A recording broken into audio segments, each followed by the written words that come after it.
Welcome back to Crafting a Meaningful Life. I have a podcast for you today. I've never done one like it, so let's see how it goes. It's an owner of a hair salon and someone who is creating space for women to be their very best selves and their safe selves. And I think it's going to be quite fun. So please welcome with me, Emily Pinegar. Welcome, Emily. Thanks, Mary. Thank you for having me on. Well, I'm excited to talk about this because, like I said, this is a brand new area for me. And while I definitely, this is kind of a big part of my life, even though I don't talk about it very much. I mean, I have my hair, I do my makeup, I think about what I'm going to put on every day. I'm not somebody that wears pajamas and slippers to the grocery store, but I don't talk about it very much. So I'm just thrilled to have you here and to be able to talk about this part of women's life that really is. And so I'm going to start with this question. There are those women like me who are clearly not obsessed, but aware of how we look. And then there are those women that look like they're completely unaware. And do you feel that they are completely unaware, or do you think it's a choice that they have made to not get into the beauty scene? I think it's absolutely a choice. Absolutely a choice of if they want to be seen as their hair and their makeup. And then there's those women that walk around that just, they don't have to get ready, Mary. I know I'm not exactly one. those. I have to get ready. I have to do my hair. And although I only wear for my makeup, I only do mascara and lip gloss. I should probably wear more. Well, there's that young age where you have that super fresh look, and you're absolutely right. You need a little lip gloss, a little blush on your cheeks, and you walk out and you're $1,000,000. But Right. then you get to that point where that doesn't work anymore. Yeah. And your skin starts to show a little age, and you have, Yeah. age spots as well as sunspots, and there's tons of other things that go Right. on. Um, and Yeah. the, I'm turning that corner. I'm heading to 50 years old this year, and I'm turning that corner where I'm like, wait, is this my mom or is this me? My mom's so big cute though. I can be her. yeah, I'm sure that that's the case. If your mom looks anything like you, or you look anything like your Oh, mom. she's a babe. So, what I would like to talk about today is, um, I think that the hair, makeup, beauty aspect of our society took a major turn during COVID. And we really, there are those crazy funny memes, if you'll remember them, of like women with their extensions all falling off and their hair, their roots were like 4 inches of gray roots on them, and their fingernails were all off and different things. And how much so during COVID, we had this time where we just left the beauty world and walked away. And then as we began to come back, you kind of decided you wanted to create something different, a different kind of experience for women. So let's Yeah. start there. Tell me about that. So we've been open now for 1 year up in Cedar Hills, Salon M and Suites. And when I started to originally do my design of my building and my space, we wanted to incorporate a salon with several chairs. So I had 7 chairs out in our main salon, plus a permanent makeup room. But then I did 5 individual suites, thinking that I would rent those suites out. To booth renters, but it ends up being that in the beginning, I had girls who were commission girls who said, I don't want a booth rent. I just want to do commission, but I don't want to be in that main part of the salon. I want to be in my own room. And I think because of COVID, Mary, I think a lot of that, we really had to remember the restaurants would put those plexiglass things up, and we just had to be kind of away from each other. But it's kind of been fun for us to have these suites because it's been very individual. People can come in and just have a private room if that's what they choose. But yeah, our space out with the 7 chairs is absolutely beautiful as well. And we've created a space that is just gorgeous. But yeah, it's been fun having the separate both, So you come into a salon and you can go to the salon or you can go to somebody in a suite. So it's been really fun And I that think way. part of it would depend on what they're coming for other than their hair. So if they see the salon and experience to interact, to mingle, to have social contact with people, then obviously they want to be out in the other area. Right. But if Yeah. they see it as where they're going to bare their soul and the closest person, then they probably prefer more of a private Yeah. space. It's kind of funny because it doesn't matter. You and I talked about this a little bit earlier. It doesn't matter who you are. When you sit into a hairstylist chair, if you've gone to that hairstylist, sometimes somebody will come for the first time and they bare their soul to you. And as a hairstylist, you're kind Yeah. of basically a counselor too. We just don't Yeah. get that degree. That I don't have my little PhD certificate. So, but you hear a lot of stories from people that come in to the salon. You become friends with Yeah. everybody that sits in your chair. I have clients who I have seen through cancer, divorces, loss of children, graduation of their college degrees when they're older. You get to celebrate and mourn with the people that sit in your chair. So it's been a great experience. I've been in the industry 32 years, and so I've heard a lot, I've seen a lot, and I also built my space to create a safe place for stylists to come. There's a lot of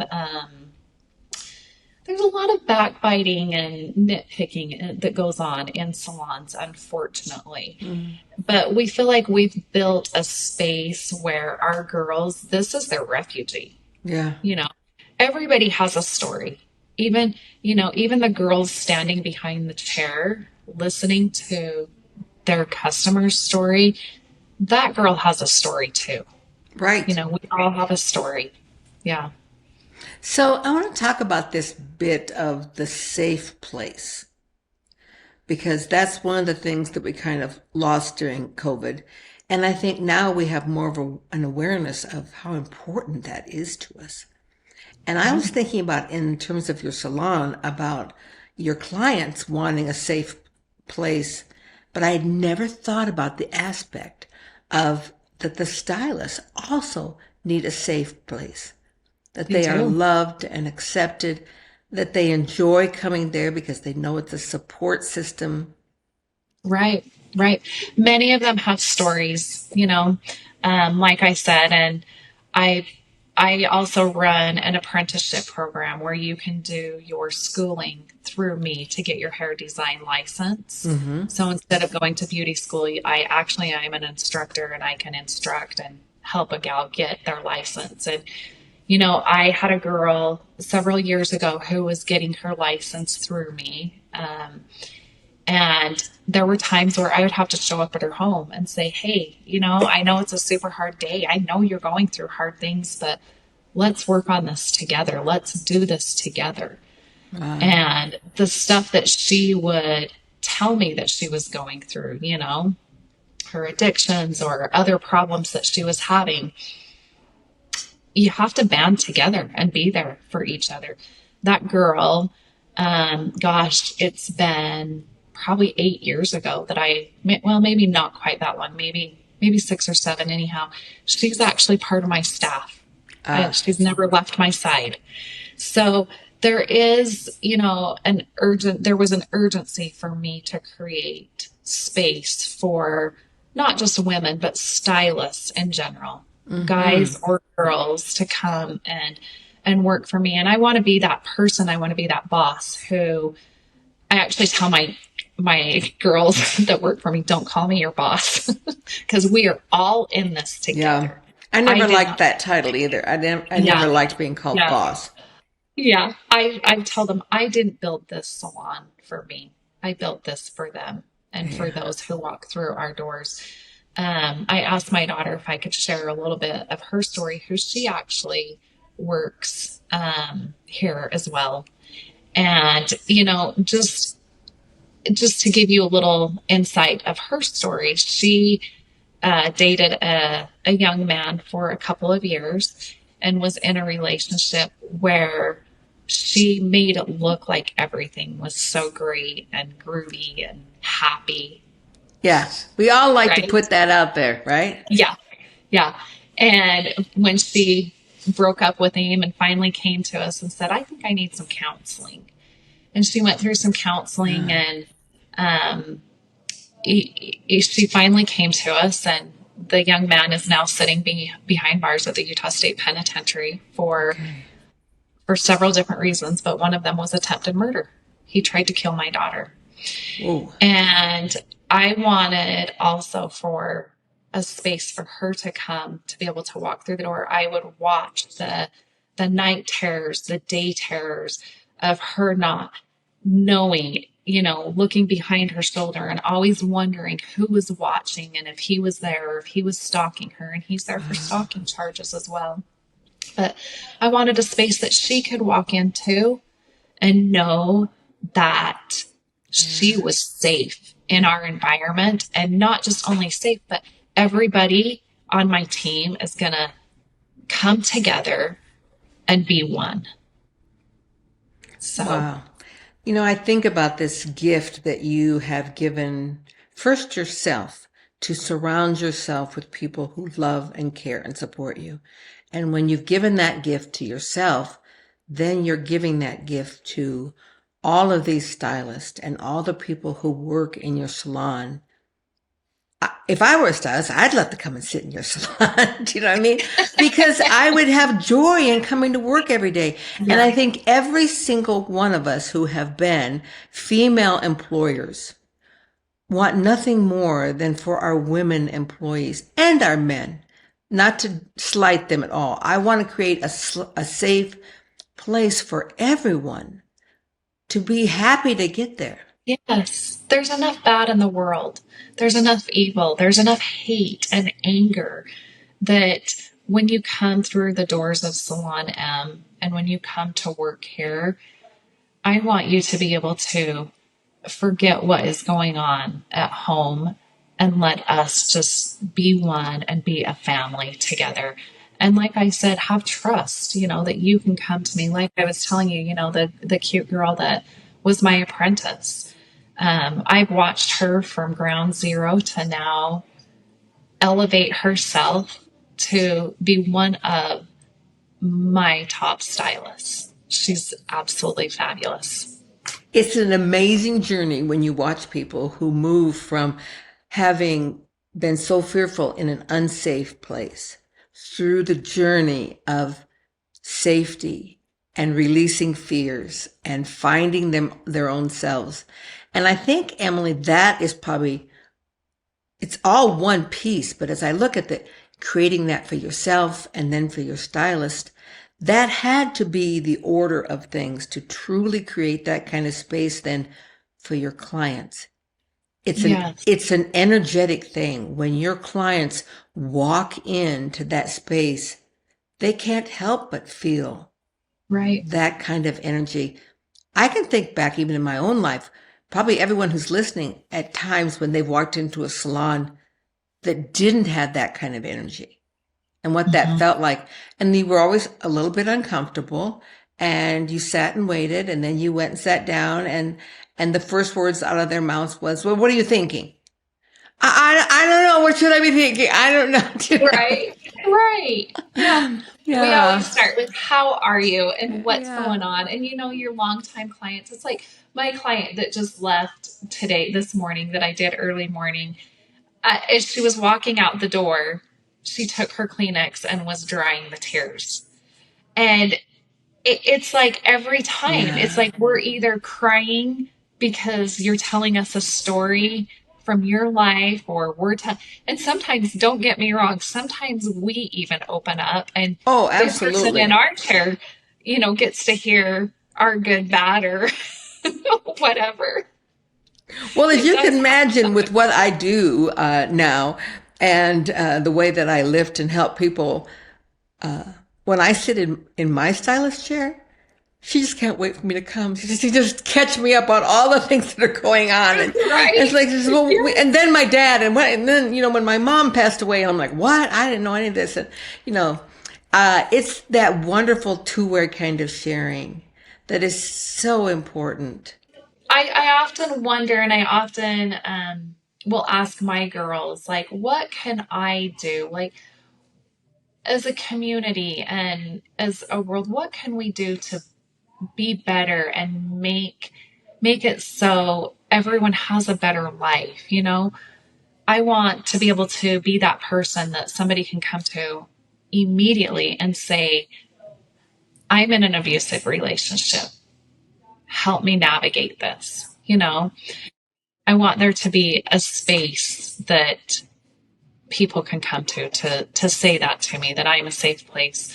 And being through some of it myself, and then watching my daughter go through what she went through, has given me tools in my tool bag to be able to be that person that's not a boss, that is an individual who has a lot of love and wants everybody to have a safe place, you know. I would think if I wanted people to walk away with any one piece from this podcast, it would be that very thing of how do we create a safe place for ourselves, and the courage to walk away from like your daughter, the courage to walk away from situations that weren't safe for her. And I'm sure that she experienced, what I experienced when I walked away from 28-year marriage of abuse was like, why didn't you just walk away at year one? And the situation is always more complicated than that. There are always more details than that. And if we can together, everyone, let go of those judgments and just give people that safe place, you'll eventually find the answers to all of those questions Right, about. and I think it's also important that young girls are educated a little bit more Yes, about abuse and what abuse looks like, especially from early stages of yes, having those warnings go off saying, this doesn't look right. This must not be right. What can I do? Who can I go to? Um, Recognizing what narcissistic behaviors are. yeah. That's a crazy piece because I think about I was I was long divorced before I ever heard the word gaslighting. I didn't know what that meant. And the first time I heard it, I'm like, I don't know what that is. What is that? And when I heard it described, I was like, oh, I've been there. I've done, okay. And it was probably in the last year of my marriage that I ever understood the definition. I'd heard the word, but I didn't understand the definition of the word narcissist. Same with me. And so the education that we are offering people now of what that looks like and how we can recognize that prepares us for every time we step out into life. Yeah, yeah. And what can we do to help the young girls this generation growing up to recognize that? Because what I've seen so many times are these young girls get into these bad relationships and think that it's normal and it's okay because he's cute, but he's nice to me, when we're in front of everybody, and then they get into this abusive relationship. And what happens so many other times is they become depressed, and then addiction issues start. They turn to a coping mechanism. What is their coping mechanism? So I know, I wish there was an answer that we could put out there. I was talking to my daughter about it the other day, and she said, I want to go to the high schools and stand on the stage and just say, this is for women, this is for girls, listen up. You don't have to tolerate this. And these are signs you need to look for, so we can stop it. Yes. I think the education piece is huge and realizing that most of the time when women are in those kind of relationships, the the one who's doing the abusing is always using that technique of shaming. And Always. always. It's a 100% time. And when they're doing that, they take who every piece of who you think you are and just obliterate it. Hmm. And Yep. you begin to believe that it is you. You And do believe that. Yes. And, and you better be lucky because no one else is going to love you because you're right. not lovable. And you believe that stuff. Yeah. I don't talk a lot about my divorce and my marriage of 23 years, but I had four great kids. I do have four great kids from that marriage, and I feel very blessed, you know. One thing though, I will always say is he is their father. And so I try my hardest to always put their feelings at the forefront of my feelings. But one thing that you said that really shines light is in my relationship, I did hear quite often, you'd never be able to make a salon work. That wouldn't work. You couldn't Oh, do that, you yeah. know? So, and now I'm like, Yeah. Done. sorry, Yeah. making it work. I think that's one of the last things that my first husband ever said to me was, "You're going to fail. There's no way that you can make that Yeah, catering business run. You're going to fail." right, And right. and there is that little bit of, well, check, Yeah, check. you know, yeah. And now, you know, we had a staff meeting a week or so ago, and my husband comes to our staff meetings, and you actually know my current Yeah, I lovely do. husband. I do. And he comes in These with a these pearly completely, whites are thanks to your husband. but he comes into our staff meetings and he's like, if you want to succeed, you can. You just have to believe in yourself. Believe. You know, he's the biggest cheerleader to these girls, to my staff. You know, he's like, they can do it. They just have to believe it. You know, you want it, you can get it. You know, and it is true. If you want something bad enough, you can get it, and don't listen to those outside voices. Yeah, which have now become your inside voices. Yes, yes, That's yeah. the biggest damage that's done is those outside voices have now become your inside voices. Yes, and just watching my sweet daughter and how long it's taking her to be able to stand tall and really become that individual. And boy, is she becoming it. She is one rock star. But one thing that I really commend her at this young man's sentencing, she stood before the judge and before him and read the most powerful statement I have ever heard. And at the Ah, very end wow. of her statement, she said to him, I want you to know that I forgive you. Not because you deserve it, but because I deserve to be free from hate and anger and live a free life. And I think that has Yeah. helped her really be able to stand tall and be able to create the life that she wants to create, that she no longer has to live under, you know, a cloud. You know, Emily, I'm going to offer you something that I learned as I walked out of that relationship that I think from the sounds of things your daughter is already learning, but it's the biggest piece that really helped me move on and discover. And that was it wasn't just a matter of forgiving the abuser. It's a matter of forgiving yourself. Because, you know, you've got to forgive yourself for staying. You've got to forgive yourself for me, it was for leaving my children in that situation. I had to forgive myself for believing his lies. I had to forgive myself for not standing up for myself. I mean, all those things that it was easy to blame on him. I realized I was still carrying the guilt inside that I had allowed them.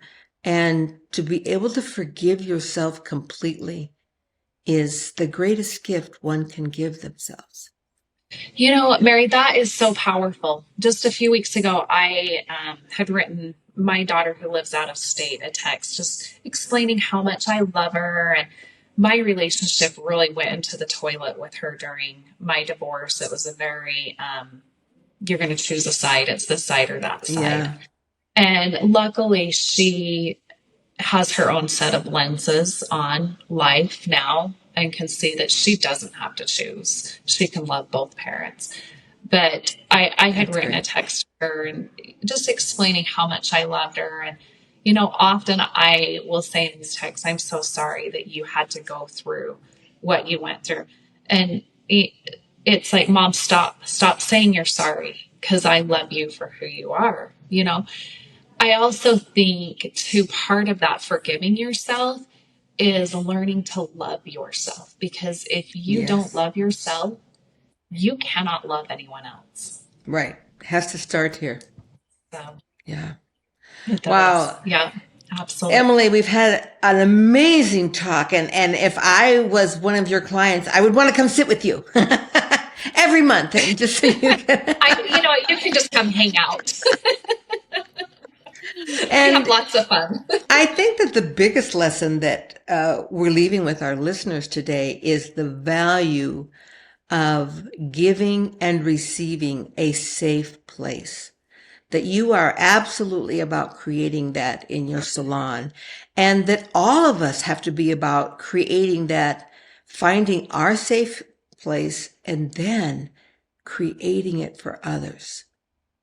Because Yes. that's the worst Yes. if others do not feel safe around us. Yeah. Yeah. So true. So true. And as we Yes. craft our meaningful life, then that's really kind of what this podcast is all about. What would you say is your greatest piece of advice to women who are looking to the future of what it looks like to craft their meaningful life? The one thing that has been leading you on. Well, believe in yourself.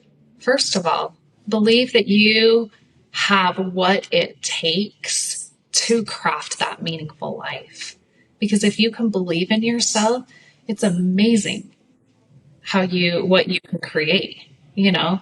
It's like my stepson wrote me a text the other day and he said, "Hey, so my dad has told me that he's going to live longer than all of the kids." And he just said, LOL. And I texted him back and I said, Pin, your dad believes he's going to live longer than all Yeah. of you. So I hate to burst your bubble, but he is. Believe in yourself. You Yes. might not be the oldest person on earth if you really believe that you're going to be. It might not happen, but believe in yourself. Believe in your dreams and create your dreams. Let your dreams happen. You know, it took a lot for me personally to gain the courage to believe in myself, to create what I've created. And it is courage. It is letting Yep. go of fear every single day. Yep. Uh, Emily, what a delight to have you on today. And I thought we were going to talk more about the School of Beauty, but instead we ended up talking about the School of Life.